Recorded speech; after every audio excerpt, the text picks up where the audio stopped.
I always loved TV. I mean, my brother and I would like sit at night and watch like I'm so old, but like Petticoat Junction, and he knew every word. And we watched like, Love American Style, and Saturday nights were like the Beverly Hillbillies. Just like I loved TV. I really, really did. I was so passionate about it. And my brother was also, so we would like have TV dinners. My mother was not a good cook. TV dinners like in the back room. And it was something called the 4:30 movie. So we would get home from school and watch the 4:30 movie, and then we'd have our TV dinners or whatever our dinners were and watch all our shows. Mm-hmm. And then when I was watching soap operas in I think junior high school and high school, I took it to the next level. Like I was crying one day because they killed off somebody. Yeah. And I was so upset. And my father said, well, why don't you just go in on the train and go to ABC and discuss it with the executive producers? Ask them why they killed him off. And I did. And I brought 4 of my friends who really didn't care. We took the Long Island Railroad in from Long Island. I stood outside of the soap opera studio because I wanted to find out why they killed this character off. And you did not. I have pictures of it. Yes, we did. We ended up in Soap Opera Digest magazine. But I always was a crazy person with TV. And then when I was in college, my mother was telling me I was going to be a school teacher because, she was a school teacher. And in those days, there weren't a lot of opportunities for women. And I remember that I went to the University of Maryland and I walked in. I really was lost. I really didn't know what I wanted to do. I really became a student in college. I was like, in high school, it was all about popularity. I had a boyfriend. I really didn't care. Mm-hmm. And I was a C student, but I always was like very street smart, always very, very smart. Mm-hmm. And I went to Maryland and I'm walking on the campus and I look to the left and I see the School of Education. I'm like, ugh, all right, whatever. I really don't even want to be a teacher, but I look to the right, and this is one of those moments, and I see Radio, TV, and Film School. And I go, I'm going there. So I went right instead of left. And the rest is history. That's amazing. I love that story. So you were drawn to what you should have gone into. So Can you talk a little bit about your experience in terms of how you got started in the television business? So I went home from Maryland to Hofstra because I missed my mommy, and my boyfriend from high school was coming home, and I'm like, all right, I'm going to go home and just go to Hofstra. It's easier. Mm-hmm. And I remember, this is really the old days, and somebody in the class said to me, did you know this girl, Susan or Linda, whoever, from high school, I have such a Long Island accent, got an internship. And I said, what's an internship? Like, seriously, think about this. There was no such thing as internships. Mm-hmm. We have them at NBC. I went home that day, because I was living at home still, and I looked in the phone book. I don't know whether any of you know what the phone book is. And I literally called Fox 5. And this is a true story. I called it. I said that Channel 5. And I said, can I get an internship with? They go, let us put us through to Bill Boggs' show. I get on with them. I said, I think I was a junior. I said, I'm a junior. I'm a junior at Hofstra. I really want to get an internship. And they said, okay, come in like next week, take a current events test. I'm like, hey. Anyway, I went in. I took the current events test, and somebody said to me, you should be a booker. Because I guess they were telling me, I go, what's a booker? Like a talent coordinator. I still had no idea what it was, but that really was what was in my blood from the first day. Mm-hmm. So I landed this internship. I worked there, and it was like there were 3 people working there. And literally, I was booking guests for the show. Brooke Shields was one of my first guests. I mean, she was like on Broadway, and she was like 6. And I just loved it. And then I didn't get a job in television right away. I got a job in a PR firm, and I hated it. Because I was here begging people, whereas in TV, they're begging you to come on, right? So I really didn't like it. So my brother was working at Good Morning America. So he said, listen, there's like an entry-level job here to work for the on-air talent. Mm-hmm. You should take it. And also I want to go back and say my teacher at Hofstra, the first day of some TV 101 class, said, everybody who wants to go into TV, raise your hands. And he said, all of you that raise your hands, change your major because you're never getting a job in television. So I didn't listen to him. Mm-hmm. And then I didn't listen to the people telling me not to be someone's assistant. So I went into Good Morning America. I couldn't believe how lucky I was. So I sat at this woman's desk. I hadn't met her because I was only going to be a temporary assistant. Yeah. And I answered a phone. Pat Collins was her name. And she was an on-air movie critic. In those days, they did that. We hit it off like crazy. When I was her assistant, no one had ever done this. I went in at 6 o'clock in the morning because I felt I should be in the makeup room with her and I should stay on the studio floor. And she said, you don't have to come in this early. And I said, no, but I want to. Because being in the studio was like where it was at. Not sitting at the desk answering the phones. I mean, I wanted to, you know what I mean? So I always had the fire. I always was like the first one in. And I know like it sounds like I walked through the snow without shoes on. It's not that. It's just that like I loved it so much. It didn't feel like work. It never felt like work. And so she called the executive producer. She goes, "You have to keep this girl on. She's not a temp. I want her to be my assistant." So I became her assistant. I did everything from go to the Academy Awards with her. Like I was this like I literally was like I think 22 years old, and it was such heady stuff for a kid. I mean, come on, with the Academy Awards. So it was just such a creative experience, and a world I had never really ever known about before. Right. I had the bugs so hard. Anyway, I'm at Good Morning America. She gets fired, and I'm like, I'm quitting. How dare? And Pat was crying. And she was a tough cookie and really smart. She like wrote all her own stuff. And I was just so enamored. I couldn't believe how good she was. And I said, I'm quitting. And I quit. Like, and so like to show my, that I was so loyal. I'm a very loyal, crazy person. And there was a show next door called Kids Are People Too. And I said, okay, I'll go over there. And I landed a job with this guy, Bert Dubrow, who his name will come up of importance. And it's all about networking and who you know. So it was the studio wall, like divided, Kids Are People Too and Good Morning America. And I went over there and I became like the audience coordinator. And I was like, I'm 5 feet tall. I think I must have weighed like 90 pounds. And all the mothers were yelling at me, she's cutting the line. That girl's cutting the line. I'm like, I'm the audience coordinator. But so then the executive producer from CBS, from Good Morning America, he got fired also. He called me and he said, listen, I'm starting a new show. It's called CBS This Morning. This woman, Diane Sawyer and Bill Curtis are going to be the on-air talent. Do you want to come work on the show? I'm like, yes. I went over to the show. I was an assistant, and then I got moved up into the booking department. And that was so my forte. I was on the job booking the first day, and I was sat in a big newsroom. Cigarettes, cigars. It's all men and me. And they said, and everybody knew I had balls, so like they wanted me in that room, not with all the other bookers in the back hall. I sat with the guys, like, and these were like CBS tough guys. Like, what's this broad doing sitting with us? But I was like, okay, I'm sitting here. So they said, Amy, take this assignment. So I was calling this farmer. His name was Howard Johnson. Like, I remember this. It was my first booking I ever had. And we wanted to do a live remote the next morning. Okay. So I call him up and I said, hi. I said, okay, well, we're going to come live to you in the morning. Thank you, Mr. Johnson. We're coming live to the fields where you are. Okay. Thank you. So the phone rings in the newsroom. It's like 1 minute to 6. And I pick up, I go, hello. And he goes, hi, Miss Rosenblum. This is Howard Johnson. Listen, we're shy people. We're not TV people. We can't come on. And I just thought like, wait a minute, what time is it? And he goes, it's 6 o'clock, ma'am. I said, I'm sorry, you can't cancel after 6 o'clock. Okay, we'll be there then. And at that point, I realized the power of bullshit. And that you just really have to do anything to keep a booking, anything.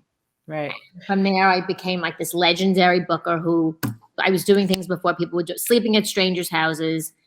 I covered the TWA hostage story. Yeah. Can you talk a little bit about that? Because I think I've heard you talk about that and what you did to really get a scoop. Yes.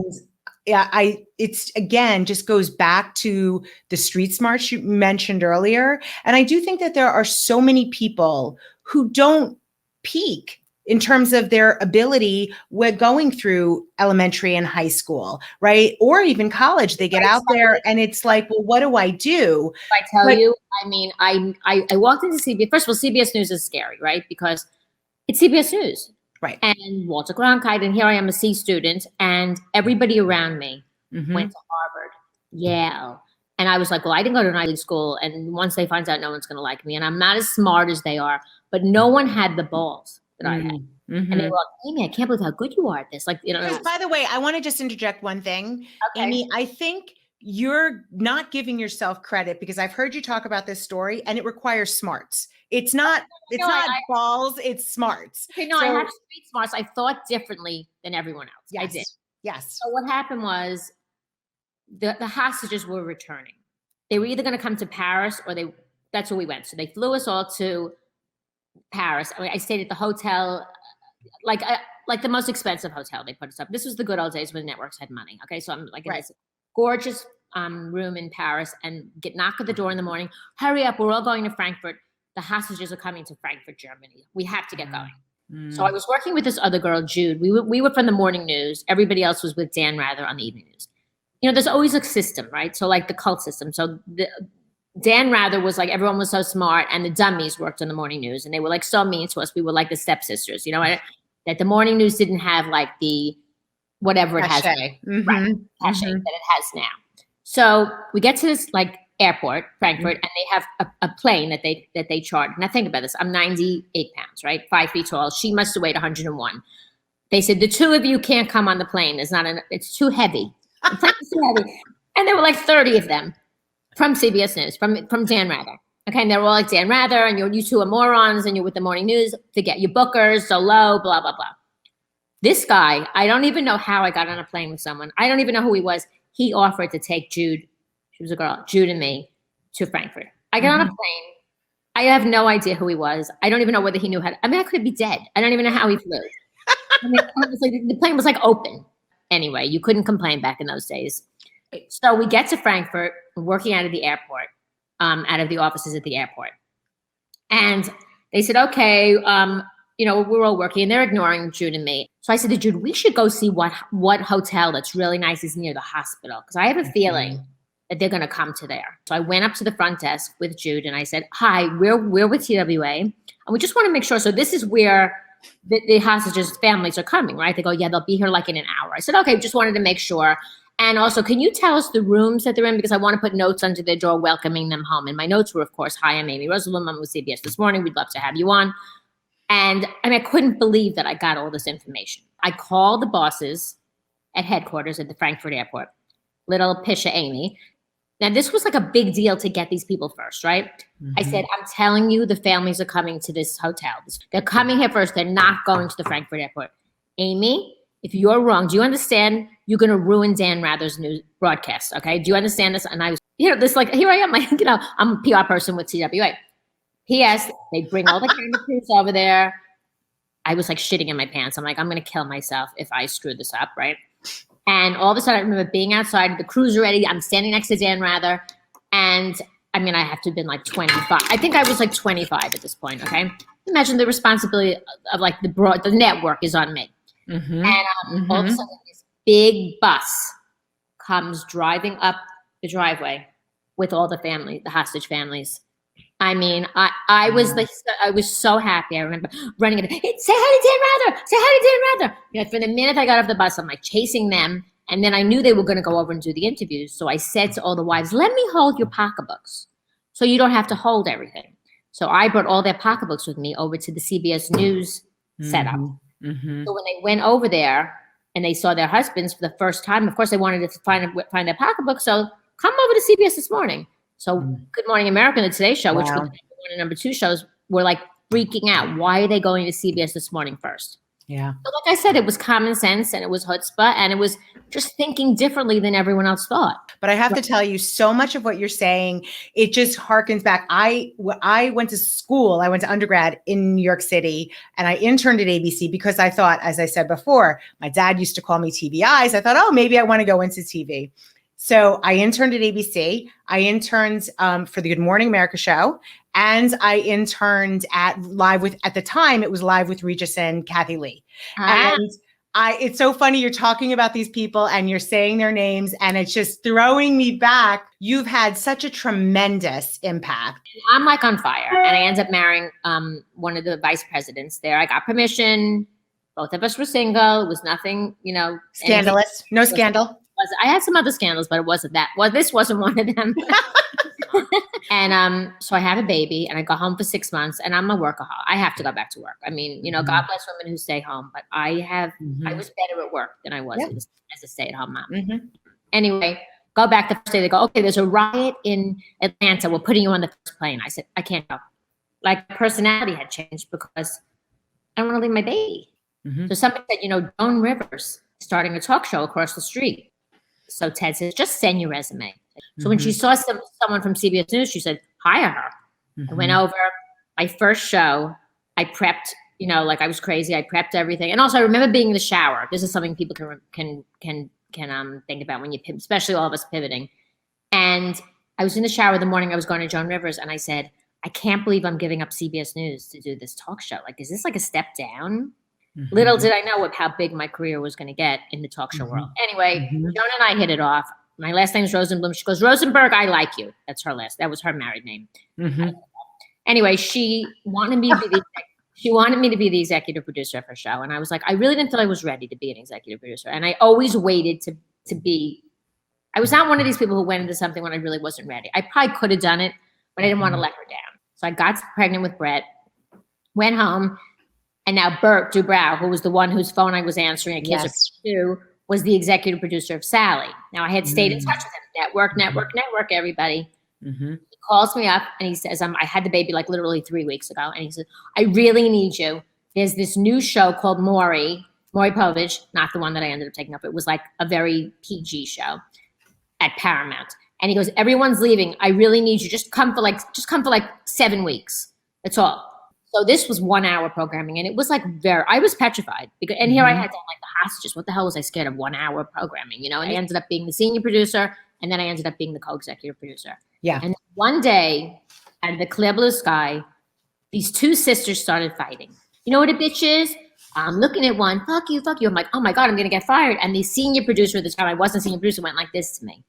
And that was the day that conflict television took off. My years at Sally, I have to say, really taught me my craft because the show rated so high. Yeah. And I remember. I always was so in tune with what people wanted. Wow. And I could tell by the ticket sales, by the ticket numbers, how a show rated. I'm telling you, if the phone was ringing off the hook for an hour, I knew that we were going to get a big number the next day. And we were beating Oprah in New York. It was like an unbelievable experience. And then Sally got to the point where she didn't want to do it anymore. The thing that changed daytime television was the killing, suicide on Jenny Jones. And then someone was outed. And then, so it was a very big responsibility because you didn't want people who just found out their husband was cheating with the babysitter to commit suicide. And, that's the point where Sally just said, I don't want to do this. I want to talk about wine. I want to talk about food. And the bosses were saying to me, Amy, keep going. I mean, the numbers are crazy. You have to keep doing it. Don't listen to her. So I was caught between the on-air talent who I wanted to please and the numbers were crazy and so good. And she would freak out if like, Oprah, why are we number 2 today? Like she would check the numbers every day. It was like, anyway, so she decided get rid of Amy because I don't want to do this anymore. I want to do all soft programming, which never rated. Right. So the company said to me, well, we have something to do. We're buying the Maury show on Paramount. And you're going to be the executive producer of that show. And I'm like, ugh, he'll never do boot camp. He'll never do anything bad. He's going to want to do all goody two-shoe things. I was so upset. So I said to Maury, would you ever do like boot camp? Because that was like the teen boot camp. That was, you don't know me. That was like a big thing back then. And he said, yeah, I would love to. And he was so good at it because he really did care. And he really did listen. And then we started doing lie detector. And then we tried this thing called paternity. And everybody went mental. So then I started doing paternity updates, paternity this, paternity that. And I started trying to make it look different, but it was the same thing. It ended up like 5 shows they cared about. Then it went down to 3. Then it went down to 2, and then it was just paternity. And I did it for 7 years. Yeah, I loved Maury. I really, really did, but I was bored to tears.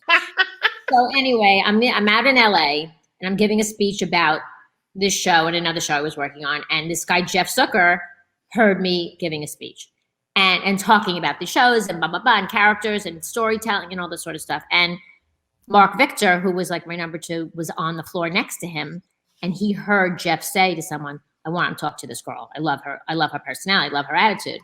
So of course I beelined over to him, hi, afterwards. And he said, NBC and Universal were joining. Right. So, look, I would love for you to come over in the mornings and just come up with ideas because the Morning Mirror is starting to beat us. The staff is going to hate you because I was a moron from Sally and Maury, and how could I ever know anything about, news? Anyway, so they come to me one day, the boss, and says, we're going to make a 4th hour of the Today Show. I'm like, why? I mean, it seemed crazy to me. It was already 3 hours. Right. So I said, okay. They said, well, we want you to be in charge of it. It's going to be Ann Curry, Al Roker, Natalie Morales. I said, well, that's a continuation of the 3rd hour. I don't understand. Right. So I So I said, why don't I'm sitting with Jim Bell, who was the executive producer. I'm sitting in his office. He's like 6'5". I'm like 5 feet. I'm sitting across from him at his desk. And I said, how about Hoda? So she would come into my office and we became very good friends. Okay, so she was already working at NBC. She was working at Dateline, but no one knew who she was. No one knew who she was. Like she was a reporter for Dateline, okay? She would come and sit in my office and we would just like laugh all day. She was so funny. I loved her personality. She really got it. So I go into Jim's office and I said, I really think Hoda should be the co-host of the 10 o'clock hour. He goes,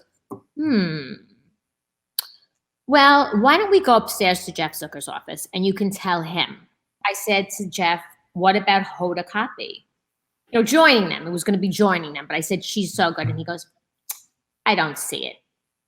I said, okay. He goes, I don't think she's pretty enough. I mean, I'll say it now. I really don't care. But I said, yes, she is. And I said, you don't understand. You're going into daytime territory at 10 o'clock in the morning. This is what the audience wants. I had known after doing Sally and Maury for all those years what daytime viewers wanted. Right. And Jeff, like after a while of convincing, said, and I said, listen, guys, put your vaginas on and listen to me. I literally said this in this meeting. And then Jeff said, if you're wrong, you're going to get fired. Right. So he was like beyond powerful. So for him to say to you, you're going to get fired if this doesn't work, that's a pretty, like, he could take your job away. He has the power to take your job away. I knew people were going to love her. I knew it. Right. You wanted to be, and I loved her. When I thought of someone, I felt for Fergie, Sarah Ferguson. Like Pat Collins, I quit because of her. I get so passionate when I care about someone. Right. So I called her up really quickly and said, they're going to give you the job, but pretend like you don't know. And then she gets a phone call and she goes, oh, I would love that. Whatever, the 10 o'clock hour wasn't working. It was so many cooks. It was terrible. And I said, I'm gonna prove myself right. I'm proving them wrong. I said, let's go get your hair done. Let's get jewelry. We went to Jennifer Miller, who is now Hoda's best friend. And then I said, let's go out for lunch at this place, Michael's, which was like the scene. We had to be seen. So we went in and we're sitting at the table and I looked to the left, 2 tables away, unemployed, Kathy Lee Gifford is sitting at the table, 2 tables away. Yep. And I said, that's the co-host. So I said, let's go. Went over to the table. And there are people there now who tell me that they witnessed it, that that they saw what was going on. And they were like, why is Amy bothering with Kathy Lee? Because, it was already like a done deal. Kelly Ripa was doing the show. It was over. Yep. And I always still loved Kathy Lee. So I went over, I said, are you familiar with the 10 o'clock hour? She goes, no. Kathy Lee. I said, well, this is Hoda. Kathy Lee, this is Hoda. And we really want you to come and be like a guest co-host. And she came and the rest is history. You identified that Hoda was good and helped her get to the point, because I know this is going to lead us to what you're doing now, but you identified she was good, that she should be on air, that she was right for the 10 o'clock hour. And then you helped her figure out how to be right on that show. Right. It was very unusual to have 2 women plus 2 women of their age, right? You made it a reality that women of their age could be on and hold together and holding down the fort and showing up every day for it. And that's a big accomplishment. So really, as a woman, I want to say thank you for doing that. Well, I really believed in it. And I want to just talk about the fact that I got fired after all this. And I want people out there who got fired to know that, well, it's a great club to be in. If you handle it right. And what happened was I was making a ton of money because of Sally and Maury. I said to my agent, I just have a feeling I'm getting fired. Yeah. And 2 seniors that work with me, Don Nash, who I loved, and Mark Victor, who I loved, and both of them ended up getting fired after me, said, they're never going to fire you. No one else does what you do. And a part of me was like, I never got fired in my life. I'm not going to get fired. And sure enough, my agent called, and guess what? I was getting laid off. They didn't want me there. And when I think about it now, I think they probably gave me the 4th hour thinking, she'll never make anything of it. We'll put her out to the field. No one's going to care about the 4th hour. And it backfired. Right. Because you did. Right. So the bottom line, it was like a death to me because it was my life. I had gotten separated. My father died. And I lost my job. All in the same period of time. Yes. And I really didn't think I was going to be able to get out of bed. And I helped a lot of people with their careers, a lot of people. And some people, like Rosanna Scotto, was like lying in bed with me when I got fired. I mean, I couldn't move. It was so devastating. I couldn't believe it after I had done this for them. So I ended up leaving on my own, New York Live. I ended up forming my own company. My brother said, just name it so you want to be on TV. And you have to understand, I went from a very big salary to nothing. Right. And he said, just name it so you want to be on TV. So this was like 6 years ago. The company has grown. It's like a house on fire. I'm making more money now than I was when I was at my highest.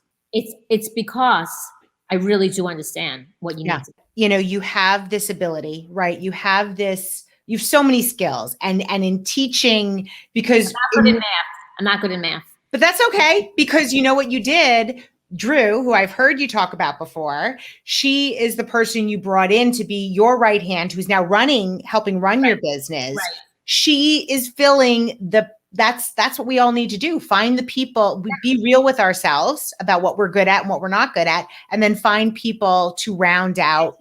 She's 28, going on 48. I mean, she's so mature and she's so worldly. I mean, I'm better at Instagram than she is. Okay. She's not into that kind of stuff. Yes. I have heard her say that you're like a 12-year-old girl on Instagram. Like, how to use it in a way that older people do not know how to use it. I do want to ask you to talk a little bit about, you have been such a champion for women within your industry.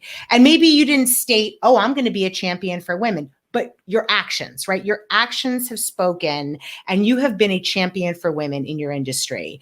The television industry has notoriously and has more, in the last couple of years, had a lot of attention in terms of being, not great as it relates to women and women who are on-air talent and everything with Me Too. Can you talk a little bit about what you're seeing today and whether you think what's been happening is going to help change things for women in the TV industry?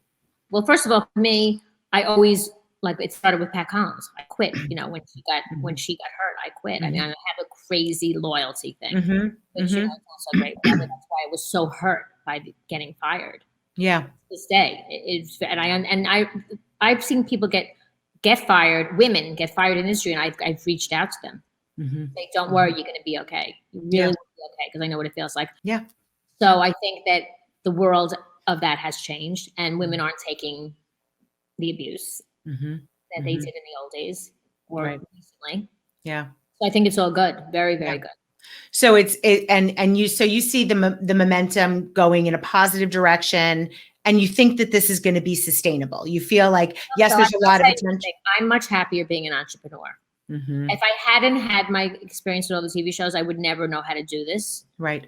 You know what I mean? But being an entrepreneur, for anyone who's afraid to be an entrepreneur, it's so great.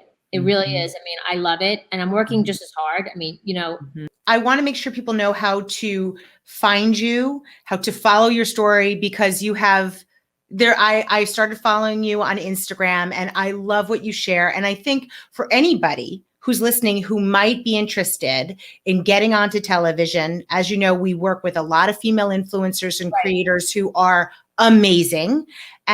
What is the best way for people to follow you and to keep watching what you're doing? Okay, so number one, I help a lot of people who are experts, like lawyers, doctors, fashion people, you name it. If you're an expert in anything, hairdressers, Chris Appleton is one of my people. Anyway, so the best way to find me is, I'll give you everything. My email, people still email? Yes, of course. Amy.Rosenblum.TV, ROSENBLUM.TV @iCloud.com. Okay. That email, Drew got it, I hate it. Amy.Rosenblum.TV @iCloud.com. Okay. On Instagram, it's @Amy-Rosenblum. I think it's @Amy. It'll come up. You'll see me @Amy-Rosenblum.TV, @Amy-Rosenblum, whatever. And you can DM me. Yeah. Feel very free. I will totally get back to you. If I don't get back to you in one day, I will get back to you. And I can, if you want to go on and see my website, it's wannabe, WANNAB on TV.com. Wannabeontv.com. Awesome. And I'd love to hear from everybody. The thing that I just came out of is, if I can do it, anyone can do it. Yeah. So I love it. Believe in yourself. And if you listen to my squeaky Jewish Long Island accent, and I'm 5 feet tall, I was the boss of very big shows. You can't let anything that you think is bad about yourself get in your way.